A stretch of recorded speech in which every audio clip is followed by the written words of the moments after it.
Hello dancers from me and Mr. Constantine, who wants to be a part of this video. I will let him go. Welcome back to the channel. Today I have a really great interview for you, which it's kind of funny calling these interviews because truth be told, it's like a friend talking to a friend and amongst a bunch of friends on the internet. So I really hope you enjoy this conversation with my friend Laura Maya, whom I met when I was visiting Estonia a few weeks ago. I had the incredible opportunity to go there. I was invited by some friends that I recently met through a Christian ministry group that I've been a part of for the last year. And oh my goodness, it was such an encouraging time, an incredible trip. I ended up getting to speak at the Estonian National Ballet, and that was just incredible. I got to speak to the company dancers on how to overcome self-doubt, and throughout the week that I was in Estonia, I had the privilege of meeting Laura. And what really stuck out to me about Laura is her confidence and her spunk. I can tell that she really has a personality and that she has such a passion for not only ballet but for being a true artist. And when I got to meet her and we were just talking, it was instantly apparent how much we had in common in terms of how important we believe mindset is in terms of creating success as a ballet dancer, and also in having a healthy approach to our careers, because it can be so easy to get exhausted, burnt out, and to be constantly overcome by the fear of making a mistake or not being good enough. So in our conversation today, we will be discussing really what Laura Maya's journey has been to getting to this place of confidence where she's overcome a lot of self-doubt. She's overcome the fear of failure and making mistakes, and she's had many moments along her journey, like so many of us have, where she has really doubted that she would get to the place where she is today, which she is a soloist with the Estonian National Ballet. She's a beautiful dancer, beautiful soul, beautiful human, and I'm just really excited for you to have this peek into her mindset, how she thinks, what she believes, and I think it'll be a blessing to you. So I hope you really enjoy this conversation. Without further ado, my friend, Laura. Hey everyone, welcome to the channel and welcome to my beautiful dancer, beautiful soul, beautiful friend, Laura Maya. Thank you so much. Hi.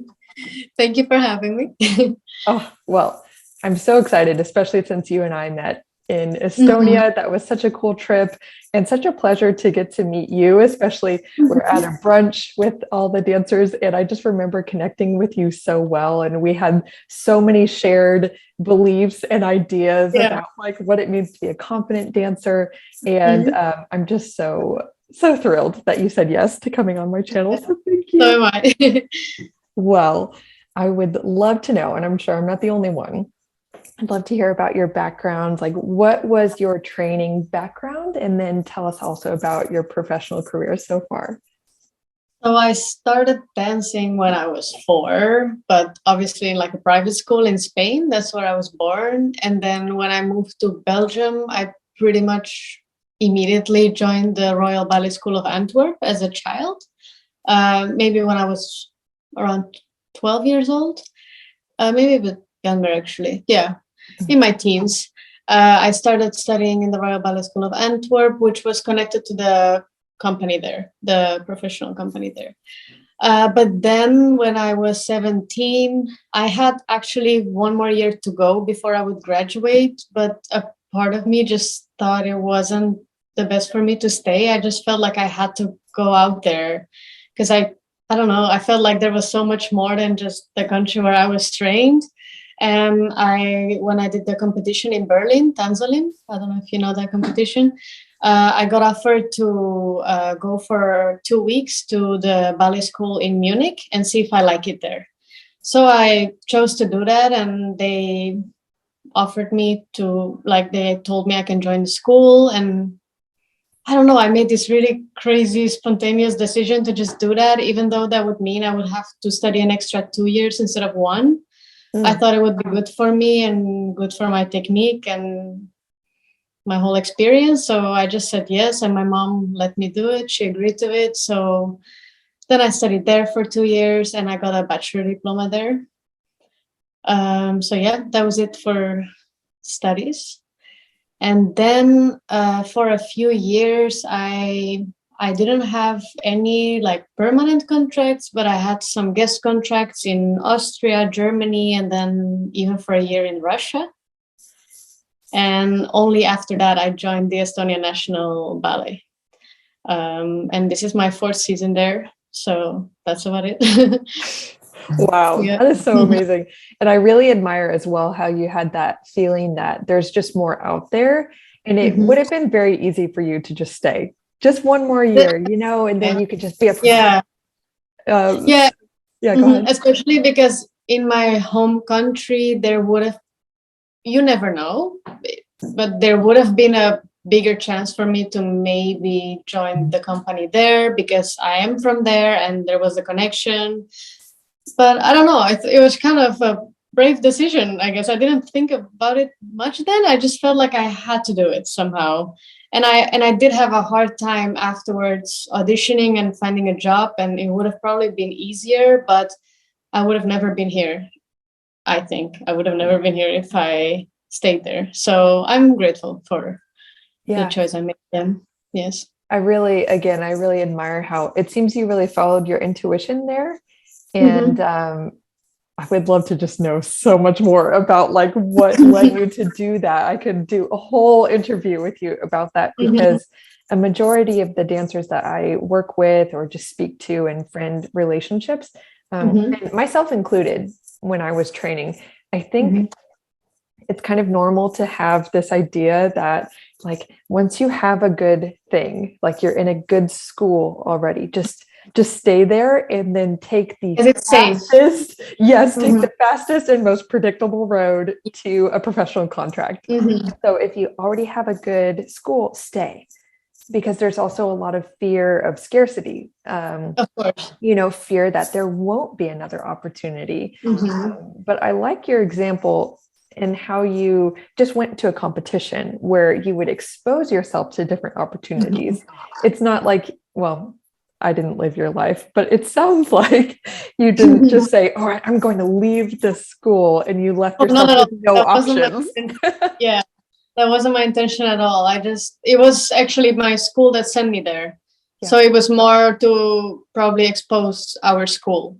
And I think I ended up benefiting from that in a way where they offered me what they offered me. Yeah. That is so great. I think it's a really good principle. So anyone can learn from this, to just say yes to opportunities, to expose yourself to different possibilities. I remember when I was dancing, I think I kind of had this mindset when I was younger that if I was not open to making a change, I didn't want to put myself out there for anything, because I've heard other dancers say this too, like, well, I don't want to have someone offer me something and then I'll say no, and then maybe that door is closed forever and I'll make them angry, you know? So we don't do anything. Don't do it at all. Yeah. I get that. But this is a really great example. Yeah. So I'm curious about like when you started to get into the shorter term contracts, were there ever moments where you thought, oh my gosh, what did I do? I could have been in Antwerp. This was a bad idea. Definitely. I mean, in general, it did hit me because I ended up, when I graduated, I did a lot of auditions because of a very wrong mindset that I didn't realize I had back then. I would just audition for any company, apply for anything, even companies that weren't for me at that time. And I would just try to be what they needed instead of being me. And I was super genuine and spontaneous before that, but a part of me became so insecure around that year. And it wasn't good for me. So I did all these auditions, and it wasn't really my place. Plus, I wasn't confident. So I didn't get any jobs. Like I got more no's than yeses, and it only made me feel worse and worse. And every audition, I felt worse and worse because of that, and because of that bad mindset. And then well, yeah, then I did some other auditions and I got some part-time contracts because I was considering, like, if I don't have a job, what should I do? Should I study for another year? Should I quit? What do you do then, right? Because that's the thing you work for. Like, you work all these years in school to have a job. If you don't get a job, what do you do? Yeah. So considering maybe staying another year in school, which I started doing. And then I started doing auditions throughout that year. And then because I didn't have a job, I could just start immediately. So that's kind of how it started. So Yeah. I would be still training in my school to stay in shape. And then anytime there was a production where they needed someone for, I was available. So I could easily do it. And well, like that, I actually ended up joining the National Theater in Munich for Bayadere, for example. So I got some opportunities that I maybe would have never gotten if I wasn't there in the first place. But yeah, it was a less stable situation for me than if I would have stayed at home, definitely.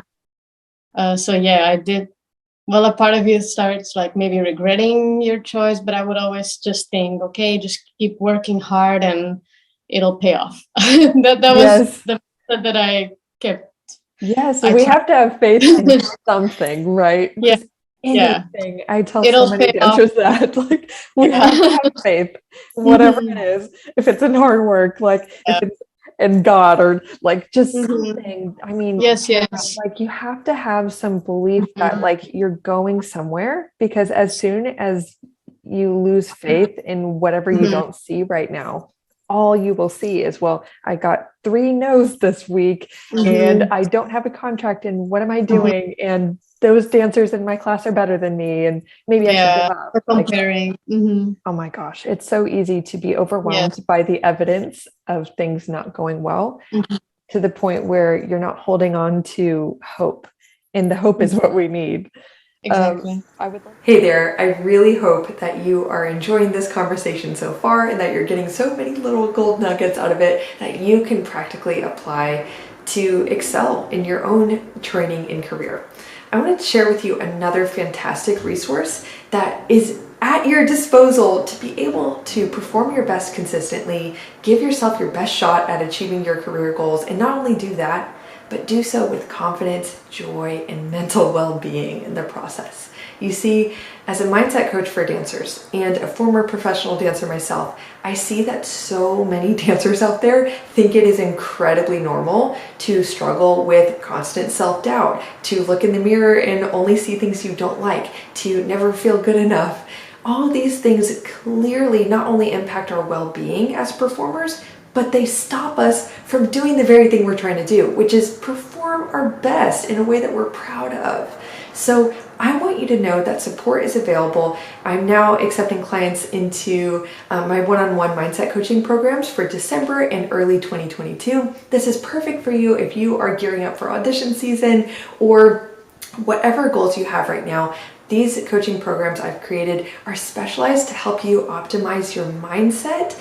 And what that means is really we dive into releasing the root of that self-doubt, releasing the root, the core beliefs, and all those things that are festering in your mind as comparison, never feeling good enough, all that stuff. We release the root and help you to adopt a healthy and confident mindset that helps you perform your personal best. We also focus on creating emotional wellness practices and optimizing your career strategy. All of these things work together so that you can perform your best consistently from a place of mental well-being. That is what I want for you. So if that sounds like something you are looking for in your journey right now, I want that for you. Simply visit my website. It's linked down below, kirstenkemp.com. Learn more about my coaching services and exactly what my programs include, and apply for a free 30-minute consultation where you and I will get the chance to know each other.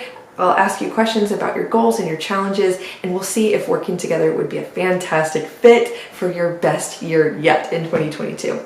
All right, I can't wait to speak to some of you, and I hope you enjoy the rest of this video. I would love to ask you more about your mindset at the time that led you to go to all of those auditions. And I really like how you pointed out that you were auditioning for places that weren't for you. You were trying to be something other than what you genuinely are. Yes. So yeah, what was that mindset that led you to just try all of those places? Well, I mean, first of all, I had this mindset I need to find a job. So that was very overwhelming, and I put a lot of pressure on myself by saying that I need to find it right now. So then you immediately go for it becomes a rush. Like any audition that's there, you just send because you think, what if I get it? I should just go for it. But the thing is that I would go to those auditions and I would do research. I would look up the company and see what kind of dancers they have. And I would kind of start comparing myself to those dancers and think, oh, they look like that. I should show myself like that instead of showing just me how I am. And then actually, if I didn't get the job, it would upset me more because a part of me was like, oh, maybe if I was just me, I would have actually gotten it. Who knows? But I never knew because I didn't do that. And I was too insecure to do that. And I just always saw myself as this like short kid that wasn't good enough in a way. Like I would see all these professionals showing up for auditions too, and then you always heard like we need someone with experience, and I would always think about that too, like, well, I don't have experience, I'm graduating. That's all the experience I have. And yeah, I don't know, all these little things, and you just hear things from people and it would just get to me. And yeah, it would really upset me. Yeah, I remember it really upsetting me. And especially auditioning for places that at that time I didn't even realize, but looking back at it now, I realize right now I would not audition there because I wouldn't want to work there right now. Like it's not my style, it's not my thing. It wouldn't be a good place for me then or now. And I would still just go there. And honestly, I don't even know what was going through my mind, but I know I wasn't in a good place. That's for sure. Yeah, understandably. I mean, audition season, well, it sounds like that was more than a season. It sounded like it was ongoing. So, oh my gosh, that's like so many dancers' nightmare, like an audition season that just keeps living on. But it makes so much sense that it would be really discouraging for you, even though, I mean, we can see now proof that you are a beautiful dancer and you do have things to offer and you are cut out to be a professional, obviously. But at the time, of course, having, I guess we could call it that scarcity mindset of like, I have to get a job and I have to get it now. That pressure you put on yourself, which again, that's so normal. But it sounds like something we can learn from this is that when you just give yourself to any possibility and kind of morph yourself into something that isn't really you, because we can't really keep, even if you got the contract, like you can't keep that act going for very long. And plus, like kind of like you were thinking about when you said like, well, to yourself, what if I did just show myself as I am? Like, would I have gotten it? That is such a good line of thinking that later it seems like it's really serving you, that you did learn from those experiences that it does pay off to just show yourself for, you know, who you are as a dancer, like what your style is. And then also to be thinking, what companies do I actually want to work for? Yeah. Definitely. That is something that very few dancers think they are allowed to ask, because we're like, well, there are no jobs out there. I have to try everything. It's like we should just go for whatever's offered to us. Yeah. But we do have a choice, and we should have that choice to work for a place where you want to work. Like you need to still love what you're doing, and you need to enjoy it, first of all. Yeah. So it sounds like there could be a balance for dancers watching. And maybe if anyone is like, okay, well, what companies do I audition for? There will be that balance of putting yourself out there for lots of different opportunities. And Yes. there is a difference. And I will say, like, when we can know, like, maybe don't put yourself out there for certain opportunities. It's maybe when you look at a website and you know the style of the company, Mm-hmm. you know that's not how you dance, you know it's not Mm-hmm. how you like to dance, you know that Yeah. everyone there looks slightly different than you. And Mm-hmm. maybe that company, I mean, also it's normal to kind of know a reputation of a company Mm-hmm. and to kind of Definitely. know that that wouldn't be the best place for you. So Mm-hmm. if there are ever red flags like that for anyone watching, you don't have to go for those opportunities. There are lots of others. There will be others that we don't really know if it will be a good fit. So we'll just Mm-hmm. try. That's great. Yeah. But it sounds like that might be a balance for dancers to kind of Mm-hmm. sort through for themselves. So you're not putting yourself out there for opportunities that will just be discouraging and in defeat. Yeah, I do think it's easier said than done because Sure. when you're young, you sometimes don't know what is for you, especially coming out of school. It's all very put in a box, and depending on what technique you're learning, Vaganova, there's so many out there. Sometimes you're just not sure, like you didn't find your voice yet, and you don't really know Totally. what you want to do. So I do understand the little me that also just wanted to go for anything and see. But I just also think that it's important to know that even if you're a great dancer and you do 20 auditions and you don't get any of them, that doesn't mean you're bad. I would always blame myself and think I'm a bad dancer, while maybe they were just not looking for someone like me. Maybe they were looking for someone very specific. Maybe they weren't looking for anyone at all and they were just holding an audition to hold an audition. That happens too. And I Yes. would just be blaming myself. And every single time I would go to an audition with less confidence, and that would make it just didn't benefit me. Yeah. Yeah. So I would love to ask you now about your journey to gaining confidence. What Mhm. were some things that changed for you to help you really start to believe in yourself? I think what I previously said about the hard work will eventually pay off, I think that was the main thing. I just thought if I keep working hard and smart, I will eventually get to a place where I really love to work. And my goal wasn't to be a crazy principal somewhere. I just wanted to have like a full-time contract in a company where I like to work and where they use me and where I feel respected, and yeah, enjoy my job and really feel like I do this for a living. Like that's what I really wanted to feel. And I love to dance. I always love to dance, but on my way to finding a job, I sometimes lost that. I wasn't always sure, like, what am I doing this for now? I was so focused on that. But yeah, the confidence thing also came from observing a lot. I would just look at dancers and think, like, what not so much comparing. It sounds like, what do they have that I don't have? It wasn't so much that, but I was, because I did so many guest productions with different companies. I could observe all the people in different places, and I would often realize that there are maybe soloist dancers that are less perfect, what we call perfect, Yeah. like the perfect body, the perfect everything. They can turn, they can jump, perfect technique. Perfect doesn't exist, but you know what I mean.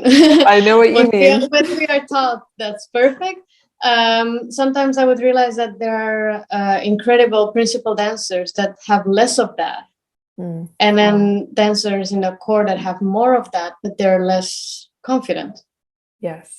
And then I would realize that confidence is really what makes the audience like you, because you will open yourself up, and you'll be brave. And I think that's what's attractive about an Yeah. artist. I totally agree. Yeah, so I think observing did a lot there. Yeah. And then I just try to apply that to me and just think, look, this is what I have. How much can I do with that, and how much can I pull that? So I go over my own limits without fear. So if you're always scared. Fear is always there. You're always anxious and nervous for a performance. I think not being nervous is not weird. normal. I think that would be rude. Yeah. Because you still want to do great and you still want to do well, and I think being nervous has to be there in a way. But yeah, this confidence once you're there, like once you're out there on stage or in an audition or whatever, I think that always needs to be there. Yeah, Absolutely. It's like a button kind of thing. Like you just need to like turn it on, and it sounds stupid, but it's kind of what I think of sometimes. Just like go for it, and like if you don't go for it, you might fall. If you go for it, you might fall too, but at least you went for it, and you probably did a greater thing than what you would have done if you didn't go for it. That's absolutely what I think. I totally agree. And I know it might sound silly to some people to be like, it's like a switch, you turn it on. I think that way too sometimes. Yeah. You know why? Because I've noticed again and again, as I've coached dancers through the process of gaining confidence, there is a belief that we actually have to let go of in order to adopt the confidence. And this belief is that the road to confidence is confusing. It's hard. And it most of all, it can't be that simple. We can't choose it. It's something that just happens somehow when you get external validation, or when you are the best dancer. Exactly. And when you continually get yeses. Yeah. But it actually doesn't happen that way. I know lots of dancers who are quite successful and they struggle with confidence. Yeah. And what you demonstrated is exactly one of the principles that I talk about all the time. It's that you said to yourself, what do I have to offer? And besides the content of that question being quite helpful, the fact that you asked a question is also very important, because curiosity is the way to creating change in your mind, not certainty. So, for example, if any dancer is struggling with confidence, it might be because we're very certain about what makes us insecure. I'm very certain that I'm not the best one here. I'm very certain that I might mess this up. I'm certain that I've gotten too many no's to feel like I can reasonably accept a yes or experience a yes. And the way to get from that place to the place of confidence isn't saying, okay, well, I can do this. Okay, well, this is going to be a great performance. It's saying, well, okay, I'm seeing these other dancers. Observation is so important because it starts to open your mind to, well, hey, if they can do it, why not me? You know? And then you start to ask yourself questions like, okay, well, what can I do? What do I have to offer? And it's amazing that when we just start talking to ourselves that way, when we ask ourselves questions, our mind has to generate an answer. Yes. And that's where change starts to occur. So yes. Everyone learn from this. It's so good. Where was I? Wow, I got so excited. I would love to know from like the pre-professional days to now, what did you used to think made a dancer like very successful or good, or like what are some qualities that you used to think are super important to be a successful dancer, and how have those ideas changed over time? Well, for me it's funny actually, because it has changed twice in a way. As a kid, I would be so intrigued by dancers' artistry and their passion on stage. I remember watching the Bejar Ballet of Lausanne. Mhm. They toured to Antwerp, and I was really young. And actually, I heard always younger people, they wouldn't really be interested in ballets like that because they weren't that classical. But somehow it did something to me. Those those performances made me want to be a dancer, and I was more intrigued by like the artist part of it, like the artistry, how it was more like theatrical.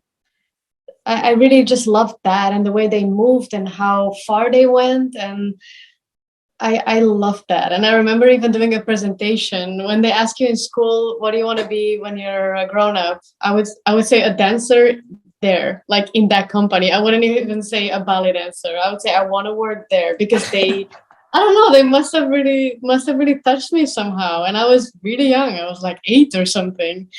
But then going to school, I changed.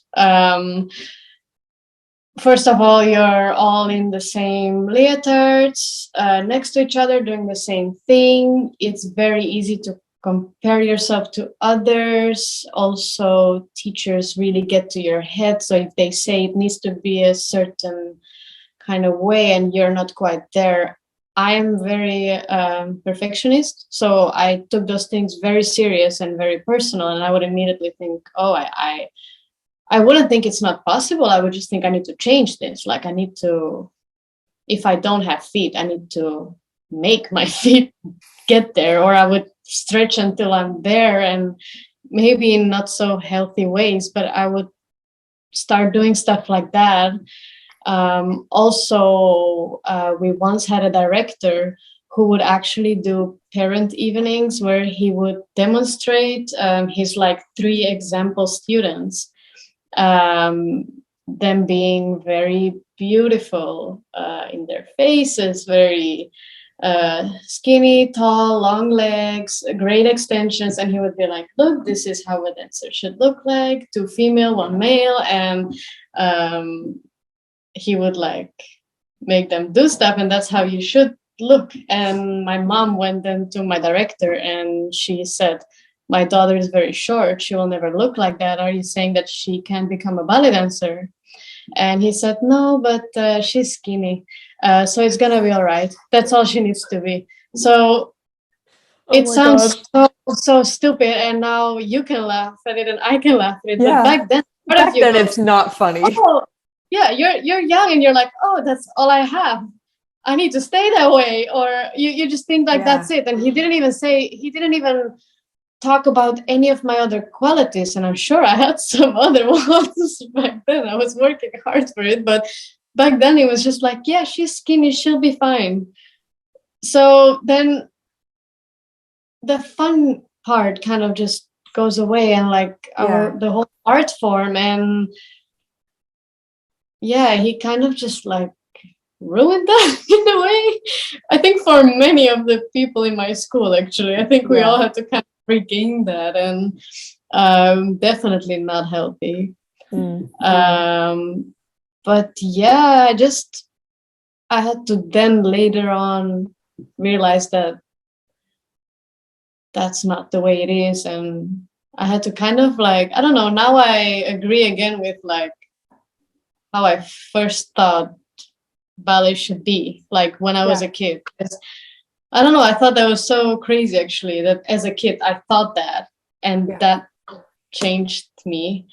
But yeah, in that way of thinking as a kid, it was like artistry is important. Yes, exactly. And that's exactly what I think right now. And don't get me wrong, it's not just artistry. Sure. I still think we need to work and we need to engage all our muscles. Sorry, couldn't pronounce it. We need to engage all our muscles and work smartly. And well, yeah, it's still a hard job. We're not just acting and flying around, but I think it's those two combined. And if you're missing one or the other, I don't think it works or it's received as well by the audience. And it's just so important. It's 50-50 in my opinion. Yeah. Yes, I agree. I kind of like to use the metaphor of technique as being like, if we think of painters and historically like very famous and successful artists, painters,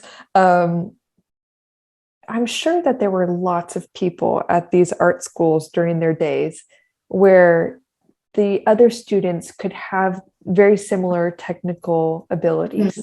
They could see a painting, and as they were learning the technical abilities, they could copy it almost exactly. Yes. But what makes the names and the artists that we know today, what makes them is their creativity, what they created with their own mind, their own passion, and their own vision out of those technical skills. So as dancers, for us, I see technique as like more paints in our artist palette. And without all of those paints, you can't really, with the same level of freedom, create the most beautiful art. But without the mind, the passion, like bringing our own personality and spirit and kind of opinions of how we want to move into our dancing, it's not very interesting. It's nothing new or individual. And the more technique you have, the more freedom you have as well. But once again, without your personality into it, or I think it's more flat. Yeah. The best way to describe it. I agree. Yes. You had mentioned a few times the importance of working smart. So I would love to hear what that means to you. That's different for everyone. So I feel like I just listen to my body and I work hard and I do what I need to do. Listening to your body it's very hard to describe it. Actually, I haven't thought about it so much, but working smart, I think definitely not overworking. So when you especially now as a professional dancer, you work from 10:30 to 5:30. Sometimes you perform, you're in the building until 10:30. Those are long hours. I'm not gonna try to find time in between to work on a particular pirouette for an hour and perfect that. But I do believe that if you work smart from the minute you step foot in the studio, you don't need to do that. If you really don't just do a bar, but if you really, even there, you can think of your artistry. I, for example, have the tendency to, it's like my natural posture, but my shoulders go front. I realized that if at bar, I'm already opening my chest up, it will become a habit and I will eventually do it on stage. And it's like that with everything, with your fingers, with your, even with your mind, with your legs, with your feet. I think that's what I consider working smart. If you're very consistent in that, and also knowing that if you have a day where you need to rest, take that day to rest and don't feel guilty about it. So work hard when you can and when you should, but also allow yourself to rest or have a, even sometimes you come into work with the intention, I'm going to work great today, and things just don't go great. And that happens too. And sometimes it's fine to just give in to that and not, you don't always have to try again and try again. Maybe it's just not your day. But sometimes it's important to try again. So you just need to kind of know what you need at that time and be good to yourself. That give makes yourself total sense. Be kind and but always work hard. Of course. But without like going too crazy in a way. What I don't know if that made sense. It does. It sounds to me like it sounds like you are knowing where to put your energy. You know, well, first, what your intention is for each part of the day or the whole day. So in other words, like what you are trying to create or accomplish or improve or whatever. And then from there, you know where to focus and you know where to put your effort and energy instead of trying to give it everywhere to do everything really well. Yeah, That's the difference between working hard needlessly and working exactly. hard, which is still working hard, but it's not to the point of exhaustion and inefficiency. It's about the intention, actually. Yeah. If you have the good intention, I think it's smart in a way. Yeah. Agreed. Yes. So you had also mentioned early on in our conversation the idea of being genuine. And I would love to hear how you kind of started to discover your unique persona as a dancer, like what you uniquely have to offer. How did you discover that for yourself? Because I know it's really hard. It's easy to like see other people doing things well, and you're like, I need to be that, like the example in the school. Yeah, I definitely had those times as well, but then it's something that I recognize that I had also when I was younger. I realized that when I was genuine and when I was just myself, people would really like me, and I wouldn't really understand why, but it would always be them. Like if I was very genuine and I was just being myself and enjoying myself. And then there was a part when I was 18, 19, 20, where I wasn't enjoying myself as much. And I felt like that happened much less. I'm not saying no one liked me, but I'm just saying I would feel a difference if I look back at it. Like I was less successful. Maybe that's a better way to put it. And actually it would just come through choreographers or ballet masters actually telling me that they like something, and then I realized, oh, they actually always like it when I am doing me in a way. And you should always still listen to them and do what they want, but make it your own without changing their steps and their ideas. You should still respect what they want from you. But when I was being genuine, I realized that it was better received and more enjoyable for the audience, and more enjoyable for me as well. So yeah, I just realized that worked for me, and I saw it working on other people as well. And I think that's actually the healthiest way of being an artist and enjoying your job. Yes. Oh my gosh, I agree so much. And again, look what happens when over time you are being observant. That's how you learned all this stuff. It's continuing to work. And then this is what happens with everyone in life. I believe that when we are paying attention to what's going on around us, we're paying attention to what's going on inside of us. We're just paying attention to what works and what doesn't. It is incredible how you don't need some guru to like tell you how to live your life. Support is helpful. That's why I do what I do. No, but definitely. I would never tell anyone, I know the secrets and I'm your guru. And not at all, because I know what it's like as well to just things work better when I'm having fun. When instead of focusing on like, okay, how did they tell me to do the step? I just need to do it right and not mess up. Instead, I could just trust myself. Okay, I know the step. Okay, so how do I want to present myself in the step?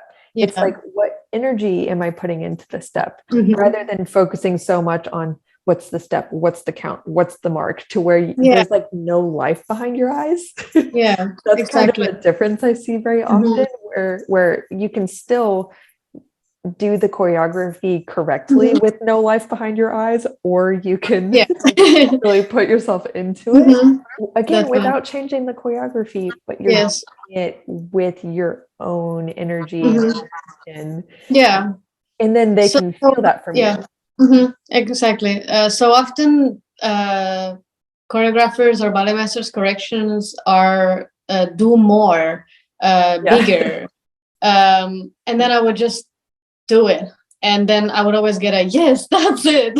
So I was just like, okay, that's it, I just need to do that. And I felt like that was like, I feel like if you just do what's inside of you and do as much as you can with that, I think that's how you are genuine. And also that's how you will be differentiated, if that's from English is not my first language.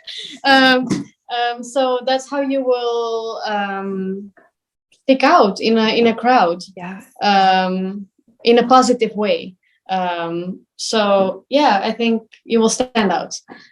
I think that's by being genuine, you will stand out, I think. I totally agree. And it sounds like you know your personality, obviously, and like your personality could be like very passionate or passionate. I just added an "in" there. We're both, English is my first and only language. I don't have an excuse. I can't blame you. Or like, I know some dancers who just seem so sweet and like so gentle and so gracious in everything they do. And so then they fully embody that. And and that works for them. And it's not always about being loud and energetic, and everyone has their own things. But I feel like if you just embody what you have, because then it will never be forced. Right. And it will always be genuine. And it will be more natural. And I feel like that's just always received better that way. It's different for everyone. And I think that's it. Yeah. And like for me, I used to love embodying like very calm characters, because I feel like I can be very calm. But then also I have this side where I really like fun and I like to be kind of sassy. And so I loved those roles, and I would just like pour myself into them and just, be me, do the stuff. Yeah. And so for anyone who's watching, I would say like, just think of what you like about your personality. And even in class, just kind of experiment with embodying that through a plie or a frappe or a waltz combination, literally anything. And you'll learn to get so much better at it. It's just practice. Fun as well. Yeah. I know for a fact if you do that, teachers will be like, good, yes, that's good. It is. It's crazy. You start getting compliments, and then you're like, oh, maybe I should have just done that all along. And it feels so good while you do it. Exactly. Yes. So I know that I wanted to ask you about like when you like the idea of fearing making mistakes. We did talk about that when we connected in Estonia. It's something that I used to struggle with so much. I would be so afraid of doing something wrong and then having someone see me making a mistake, that I had this idea that I would just be written off. Like, oh, name crossed off the list. We don't want you. Which, okay, that happens sometimes, but it became a fear that I would not want to put myself out there. Yeah, it overpowers everything else. Exactly. So have you ever experienced that? And if so, what have you learned to do about that fear? Well, I think, I've definitely felt that before. I think the only difference is that maybe now I know, it's all about overcoming the fear. So like when you're scared of things, you need to, if you fell doing a specific step afterwards in class, maybe you're like, oh, I'm scared to do that step. I'm scared to do it in front of people, because you're scared to fall again. Even though you did it a million times, you never fell, you fall once, and you just think, I can't do that anymore. Some pirouette or whatever.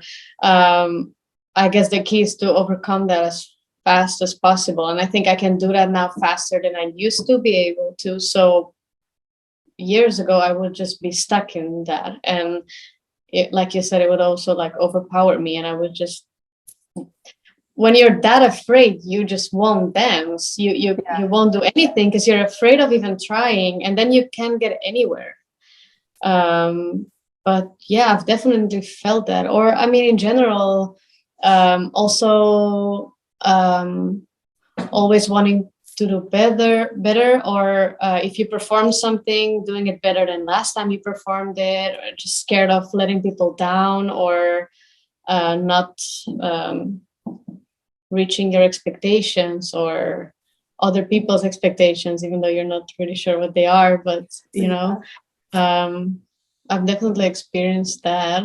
After like a year ago, a bit more than a year ago, I had a really bad accident in rehearsal and I broke my foot. And I remember then after months I came back, and there were also times there where I was in class and I just thought, oh my God, I can't do this anymore, because uh, I wouldn't give myself time to get there, because I was healed. If you would look at my MRIs or my X-rays, but there's so much more involved. And I was, okay, I can do class. I need to be at the left, at least where I was before my injury. So I would just make myself, I would just tell myself I need to do that. And if I can't, I what am I even doing here? Like, I would have all these thoughts in my head, and I was super confident before that. And then that just like completely put it away. And then I also just had to, well, thanks to great friends and people that support me also, it wasn't just me. I talked to a lot of people about it as well, and they, to the right people, and they helped me with it too. And they just told me like, look, just give it some time. And that definitely helped me. But yeah, I would just immediately think I can't do this anymore. I'm not worthy of my position in this company if I dance like this. And I should have never done that. But I've been there. And people are always surprised because they're like, what? You're such a confident person and you're such a confident dancer. Like, I would never think that of you. But I feel like even the most confident people have fallbacks. And then it's just all about how you climb up again. And trying to do that as fast as possible without pressuring yourself. And sometimes it's good to feel it, not good to feel that way, but good to give into the feeling and just saying, okay, you know, today I feel like that. I don't want to put pressure on immediately. I can't feel like that. Like, I don't want to tell myself like, you cannot, you need to be confident. It doesn't always happen that way. And if it's great, but if it doesn't, it doesn't.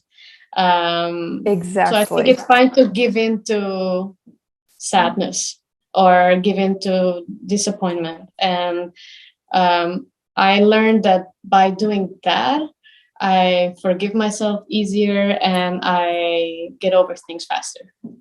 Yes, I totally agree. I'm really grateful you shared all of that, because first, yes, everyone experiences that. No matter if you seem like the most confident dancer ever, we all have moments like that, or long periods of time where we feel very challenged in our mindset, in our emotions.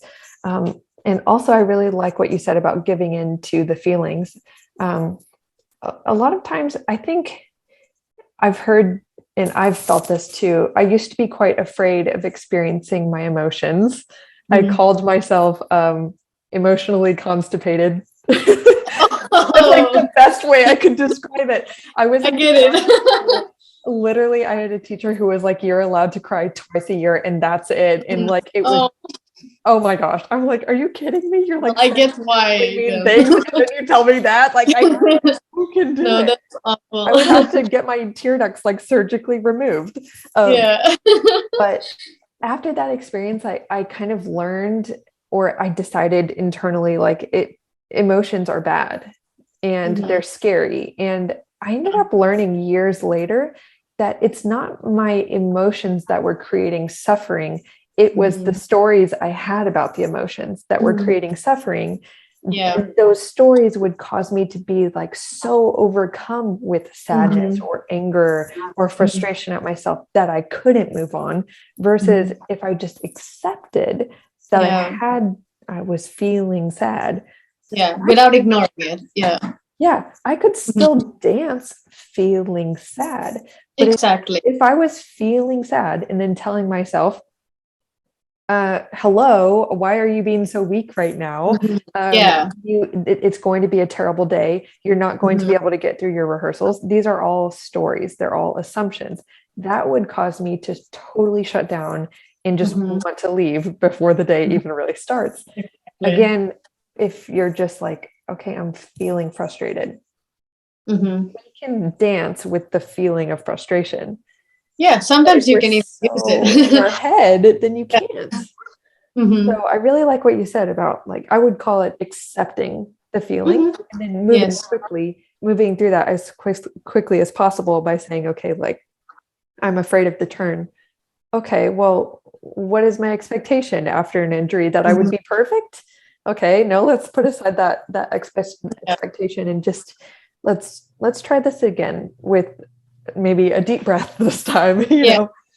so that idea of like, oh, it didn't work. If you just leave that idea there, Mhm. it will start to get bigger and it will kind of Mhm. fester to where the next time you're even more afraid to do that same. Exactly. Because the more you say it to yourself, it's gonna, like, those words are gonna pop up in your head when you do them again later. Even if you think, I'm confident, I'm over it. If you repeated them for a long time, I can't do this, I can't do this, I can't do this, then who knows? Maybe someday it's just gonna be there again. And I've caught myself being in that position where I thought I could do something, but then all of a sudden I remember this one moment where I couldn't do it, and then I end up not being able to do it. And that's Yeah, not because of lack of technique, that's just a mindset. it is. We've been doing the same steps since we're so young, some people younger than others, but Yeah. every single day, and it prepares us to do all those things, and we can all do it. I'm not talking about tricks or there are always special things, but the basics. I feel like, Yeah. yeah, people are afraid of those things too, and I've been myself, and I know many people that have been, even the greatest dancers. Yeah, Yeah. totally. I totally relate to the, like, you're going about your business and then all of a sudden it's like, oh wait, I remember that one time that I totally, Oh, you're dancing, and you're like, yeah, no, get up! stop it. Yeah, I've been there. totally. Yeah, like I've Yeah. gotten to this point where, like before I got more training in like how to work with the subconscious mind Mhm. and how to Yeah. release those things, I would actually start to overthink so badly to where I Mhm. like felt like I was having an out of body experience. Yes. Being like, I feel, wait, what am I doing? Wait, who am I? Wait, where? yeah, yeah. Is this me? Yeah, exactly. So, um, this has been so good. I feel like I should wrap up with one more question, and then we'll leave it for this time. Okay. I would love to hear, like, if you have some advice for dancers who are pre-professional or maybe they're early in their careers. What advice or encouragement do you have for dancers who are wanting to start believing in themselves? They're wanting to let go of the fear of failure. Um, Mhm. what encouragement do you have for them to get to that place? I would probably tell them to work really hard and trust themselves, that if you do that, you will be fine and you will be able to do whatever you'll have to do.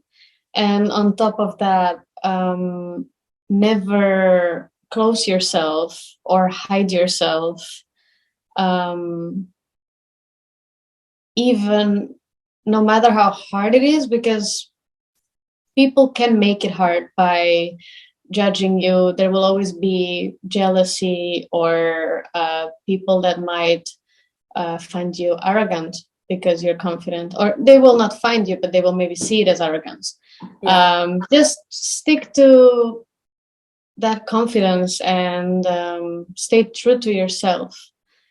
And yeah, just like believe in what you have and do whatever you can with what you have, and stay open-minded. There are so many things I can say. Stay open-minded, that's a very important one. Yeah. trust choreographers and ballet masters. They look at you. They know how you look. So trust them. Yeah, without losing yourself. Yes, there was a lot in there. Yeah. I mean, I agree. Probably more. I'm sure. I would love to give everyone a full dissertation, 5-hour masterclass on how to get to this place that you're at. But honestly, because there's not just one sentence. Yeah. It's not. No. Never like do this one thing and everything will change. But from what I've heard in what you've shared is that you have tried a lot. You've experimented. That's really important. Yeah, you have been very observant of what's working and what is not. You've been open-minded. So when you recognize that other dancers are maybe not as technically perfect as the dancers in the corps de ballet, but they're soloists or principals, you started to be curious about like, okay, what's different? Oh, it's their confidence. Okay, well, if they can be confident and they are not as perfect as them, then okay, why not me? So it's this open-mindedness, experimentation, curiosity, and also that trust that not only in yourself, the ability as well to say, okay, what do I have to offer? How can I move forward? What can I do? It's looking for what is possible and what is here versus you could have been stuck at the age of 8. Well, I'm not tall, so exactly. Yeah. So I really appreciate your example and your encouragement to us all. Thank you so much for sharing all this. Thank you for having me and for talking with me. Yeah, everyone follow Laura Maya on Instagram. I'll have your things, your little Instagram handle in the description. Your dance photos are beautiful. So if anything, go look at them. Thank you. So yeah, thank you so much. We will say goodbye to everyone here, and I will definitely be talking to you again in the future. We'll stay in touch. That'd be great. Thank you so much for having me. Thanks. Bye, everyone. Thanks for listening.